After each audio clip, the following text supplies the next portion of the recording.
அனைவருக்கும் வணக்கம்.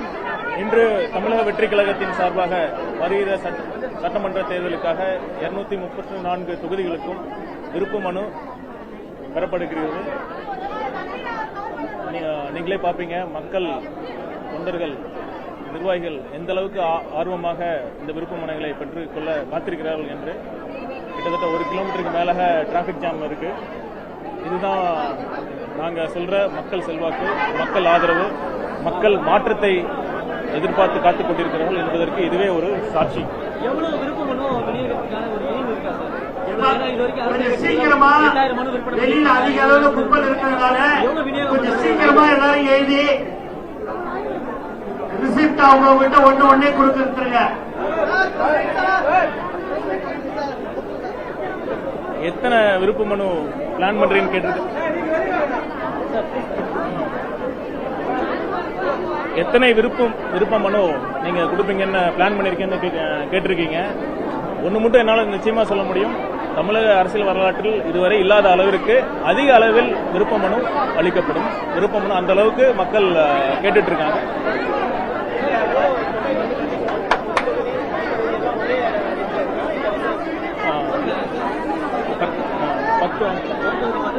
பொது தொகுதிக்கு 10,000, தனி தொகுதிக்கு 5,000 என்று இதற்கான தொகை பிக்ஸ் பண்ணிருக்கோம். திருச்செங்கோடுல தூய்மை பணியாளர்கள் பணி செய்யவிடல அப்படின்னு புகார். நகராட்சி தலைவர் வந்து நடவடிக்கை எடுப்போம், தொடர்ந்து இது போன்ற இடையூறுகள் ஏற்பட்டால் அவங்க நடவடிக்கை எடுப்போம். என்ன நடந்ததுன்னா, அந்த வார்டு, குறிப்பிட்ட வார்டுக்கு நான் போயிருந்தப்ப மக்கள் வந்து அனைவரும் சேர்ந்து அது இவ்வளவு பிரச்சனை இருக்கு, அந்த சாக்கடை வந்து 6 மாசங்களுக்கு மேலாக அது அடைப்பட்டு தேங்கி இருந்து வெறும் ஒரு சுகாதார சீர்கேடுக்கு வழிவகுத்து இருக்குன்னு மக்கள் கொந்தளிச்சு பேசிட்டு இருந்தாங்க. ஆக்சுவலா நான் அதுக்காகவே போல நான் சொல்றேன் இந்த நேரத்துல மக்கள்லாம் சேர்ந்து, இல்ல சார் நீங்க வாங்க ஒரு போராட்டம் பண்றோம், இப்ப சாலை மறியல் பண்றோம், அந்த அளவுக்கு மக்கள் இருந்தாங்க. பொறுமையா இருங்க, என்ன நான் கேட்போம். இப்பதான் முதல் தடவை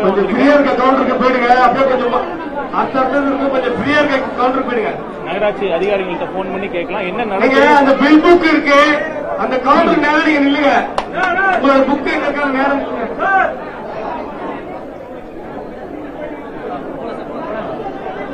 நகராட்சி அதிகாரிகள்ட்ட கேட்கலாம் என்ன நடந்திருக்கு, அவங்களுக்கு தெரியுமா, இந்த அவங்க கவனத்திற்கு கொண்டு போனீங்களா அப்படிங்கறத கேட்கலாம். ஃபர்ஸ்ட் நம்ம ஒரு பக்கம் மட்டும் நம்ம கேட்டுட்டு பேச முடியாது. நகராட்சி அதிகாரிகிட்ட கேட்கலாங்க, அவங்களுக்கு கால் பண்ணி பேசணும். ரொம்ப மரியாதையுடன் தான் நாங்க பேசணும். மக்கள் தான் ரொம்ப இதா இருந்தாங்க. அந்த இடத்துல நான் வந்து அவங்ககிட்ட பேசலன்னா ஒன்னும் மக்கள் போராட்டமா தான் வெடிச்சிருக்கும். ஆனா இப்ப என்னன்னா, அதிகாரிகள் என்ன சொன்னாங்க, நாங்க இல்ல சார், நாங்க வந்து ரெகுலரா தூர்வாரிட்டு தான் இருக்கும்னு சொன்னாங்க. ஆனா அது பொய். பாத்தீங்கன்னா அங்க தூர்வாரவே இல்லை. அது மட்டும் இல்ல, இது வந்து அந்த குறிப்பிட்ட வார்டுல மட்டும் இருக்கிற பிரச்சனை இல்ல.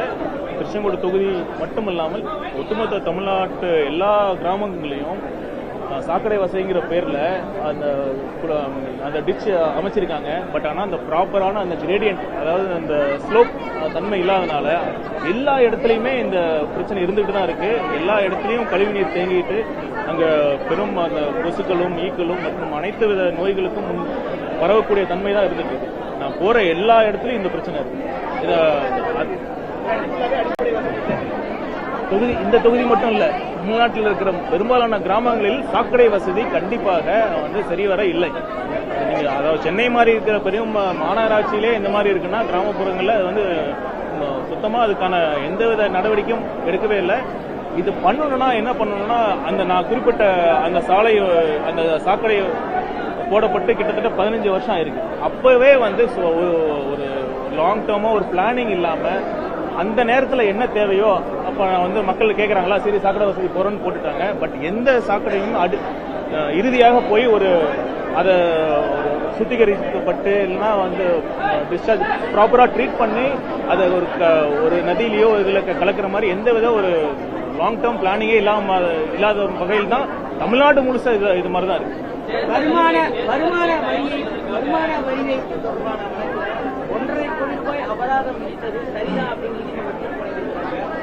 விஜய் அவர்கள் மீது ஒரு குற்றச்சாட்டாகவும் பார்க்கப்படுகிறது. அதாவது நான் வருமான வரித்துறையில் ஏற்கனவே பணியாற்றி இருக்கேன், அந்த முறையில் சொல்றேன். ஒரு ஆர்டர் பாஸ் பண்றப்ப நம்ம ஒரு வரி செலுத்துவோருக்கு அப்பீல் போலாம். ஃபர்ஸ்ட் அப்பீல் வந்து கமிஷனர் அப்பீல்ஸ்னு டிபார்ட்மெண்ட்குள்ளேயே இருக்கு. அந்த ஸ்டேஜில் வந்து தலைவருக்கு ஃபேவராக தான், அதாவது எங்களுக்கு ஃபேவராக தான் அமைஞ்சது. அதுக்கப்புறம் நெக்ஸ்ட் ஸ்டேஜ் ட்ரிபியூனலுக்கு அப்புறம் ஹைகோர்ட்டில் இப்படி சொல்லியிருக்காங்க. ஃபர்ஸ்ட் ஹைகோர்ட்லேயே முதல்ல விசாரித்த நீதிபதி அவர்கள் இந்த வரி ஏய்ப்பு சம்பந்தமா விதிக்கப்பட்ட அபராதத்திற்கு ஸ்டே கொடுத்திருக்காங்க. ஏன்னா என்ன இஷ்யூனா, அந்த அபராதம் காலம் தாழ்த்தி கிட்டத்தட்ட 3 வருடங்களுக்கு பிறகு அந்த ஆர்டர் போட்டிருக்காங்க. அதன் காரணமாக அந்த அப்பீல் நாங்கள் போட்டிருக்கோம். அப்ப விசாரித்த தனி நீதிபதி அவர்கள் இந்த பெனால்டி ஆர்டருக்கு ஸ்டே கொடுத்திருந்தாங்க. இப்பொழுது இந்த ஆர்டர் வந்திருக்கு. கண்டிப்பாக எங்கள் சட்ட வல்லுநர்களை கலந்து ஆலோசித்து அடுத்து என்ன சட்டத்திற்கு படி ஆடிட்டர்கள் அறிவுறுத்தலின்படி இதற்கு மேற்கொண்டு என்ன பண்ணணுமோ அதை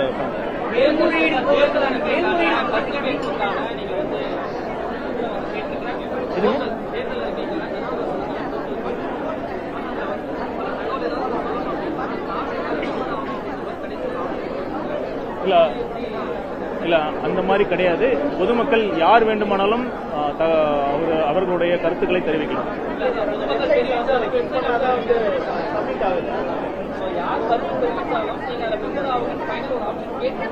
ஆப்ஷன் தானே கேட்டிருக்காங்க. இல்ல கண்டிப்பாக எனக்கு தெரிந்த வரையில் பொதுமக்கள் யார் வேண்டுமானாலும் கருத்துக்களை தெரிவிக்கலாம். நீங்க சொல்லுவதை போல் மெம்பர் ஆனாதான் கருத்துக்களை சப்மிட் பண்ண முடியும் அப்படி இருந்ததுன்னா அதை நாங்கள் சொல்லி அதை கரெக்ட் பண்ணிக்கலாம்.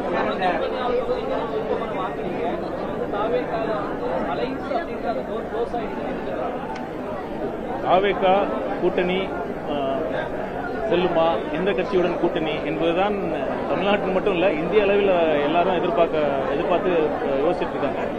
கண்டிப்பா இதை பற்றி தலைவர் அவர்கள் இறுதி முடிவு எடுப்பார். அவர்கள் சரியான முடிவை எடுப்பார். ஒன்னே ஒன்று சொல்லிக்கிறேன், கடைசியா தலைவர் பேசின மாதிரி நட்பு சக்திகள் வந்தாலும் வராவிட்டாலும் தாவேகா தனித்து நின்று போட்டியிட்டு அனைத்து தொகுதிகளிலும் போட்டியிட்டு பெரும்பான்மையான இடங்களில் வெற்றி பெற்று தனித்து ஆட்சி அமைக்கக்கூடிய வல்லமையை இன்று பெற்றிருக்கு. வருமான வரியை குறிப்பா மற்ற கட்சிக்காரர்கள் என்ன சொல்றாங்கன்னா, அந்த வருமான வரி ரேட் நடந்ததே நீங்க தான், நீங்க தாவேக்கால இணைஞ்சிட்டீங்க, இப்ப விஜய் மீது போன்ற ஒரு குற்றச்சாட்டு சமூக வலைதளத்திலே நாளை முதல் தற்போது பரவலா பேசப்படுது.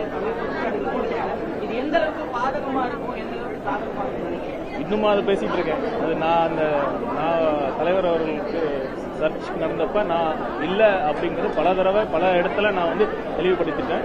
மீண்டும் ஒரு முறை நான் சொல்லிக்கிறேன், எனக்கும் அந்த அவருக்கு தலைவர் அவர்கள் மீது நடந்த வருமான வரி சோதனைக்கும் எனக்கும் எந்த சம்மதமும் இல்லை.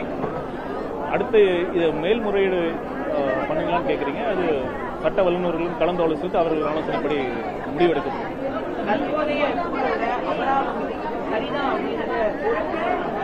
மற்ற கட்சிக்காரர்கள் சமூகங்கள் தொடர்ச்சியா குற்றச்சாட்டை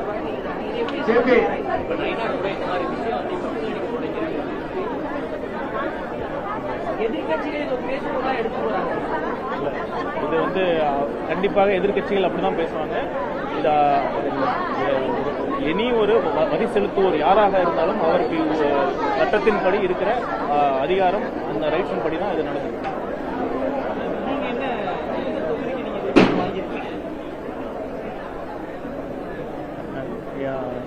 என் சார்பாக நாமக்கல் மற்றும் சேலம் தொகுதி மாவட்டங்களில் உள்ள அனைத்து தொகுதிகளுக்கும் தனித்தொகுதிகள் தவிர அனைத்து தொகுதிகளிலும் தலைவர் அவர்கள் போட்டியிட வேண்டும் என்று விருப்ப மனு அளித்திருக்கிறேன். அதை தவிர திருச்செங்கோடு தொகுதிக்கு நான் விருப்ப மனு செலுத்தவிருக்கிறேன். ரொம்ப சாதகமா இருக்கு. மக்கள் போற இடத்துலலாம் மக்கள் டிவிகே அப்படிங்கிற ஒளி தான் தொகுதி ஃபுல்லா இருக்கு.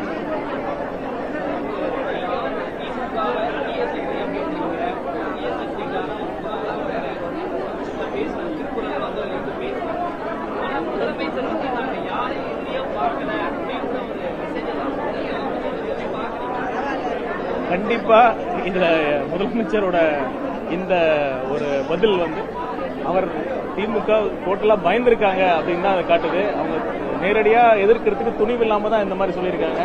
எங்க தாவேகாவை விமர்சித்தால் மேலும் மக்களின் எதிர்ப்பை சம்பாதிக்க வேண்டி வரும் அப்படிங்கறதுனால பயந்து தான் அதை சொல்லியிருக்காங்கன்னு தான் நான் பாக்குறேன்.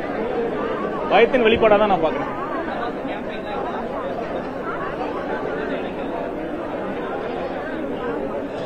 நீங்க பாத்தீங்கன்னா வேலூர்ல தலைவர் அவர்கள் பிரச்சாரம் மேற்கொள்வதற்காக பிப்ரவரி 8ஆம் தேதி அந்த பிரச்சாரம் இருக்க வேண்டும் என்று எல்லாருக்கும் ஒரு ஃபார்ம் தான் கொடுக்குறீங்களா? கேட்கறவங்களுக்கு ஃபார்ம் கொடுங்க. உறுப்பினர் கார்டு அட்டை வந்து காட்டணும் கார்டு. அதனால அவங்களுக்கு யார் பேர்ல வாங்கணும்னு அவங்க நினைக்கிறாங்க. ஏன்னா அவங்க மாவட்ட செயலாளர் பேர்ல வாங்கணும்னு நினைப்பாங்க, தலைவர் பேர்ல வாங்கணும்னு நினைப்பாங்க. அதனால கேட்கறவங்களுக்கு ஃபார்ம் கொடுங்க. அது முடிச்சிடறேன். யாரும் வாங்கிட்டு இங்கே நிக்காதீங்க, தயவு செய்து எல்லாரும் போங்க. பின்னாடி நிறைய பேர் காத்துட்டு இருக்கிறாங்க.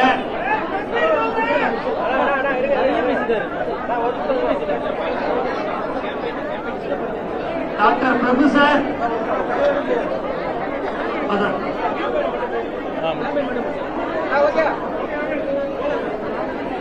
நீங்க பாத்தீங்கன்னா பிப்ரவரி 8ஆம் தேதி வேலூர்ல பிரச்சாரம் மேற்கொள்வதற்காக அனுமதி கடிதம் கொடுக்கப்பட்டது.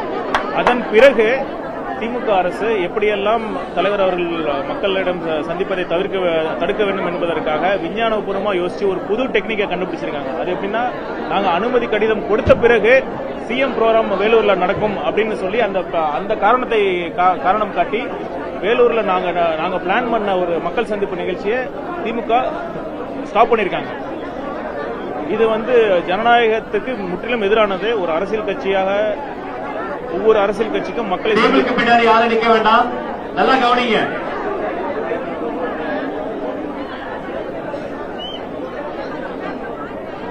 மக்களை 5 ஃபார்ம் கேட்டாலும் ஒரே ரிசிப்ட்ல வாங்க முடியும். புரிஞ்சுக்கங்க, ஒத்த ஃபார்முக்கு ஒரு ரிசிப்ட் கிடையாது. ஒரே ஆளு ஒரே ரிசிப்ட்ல 5 ஃபார்ம் வாங்க முடியும். கூட்ட வெயில ரொம்ப அதிகமா இருக்கு, புரிஞ்சுக்கங்க ப்ளீஸ்.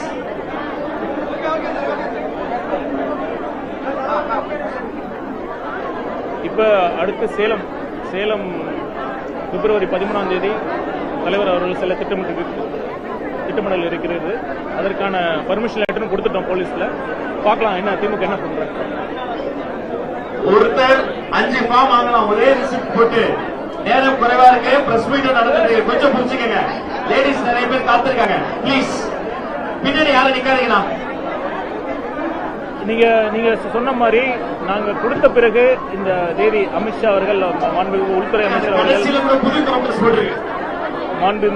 உள்துறை அமைச்சர் அவர்கள் பிப்ரவரி 14ஆம் தேதி அங்க வருகிறார் என்ற செய்தி வருகிறது. இது எப்படின்னு எனக்கு தெரியல. கள்ள உறவோ மறைமுக கூட்டணியோ என்பது எங்களுக்கு தெரியவில்லை. ஆனா இந்த சந்தேகம் மக்கள் மனதில் இருக்கு.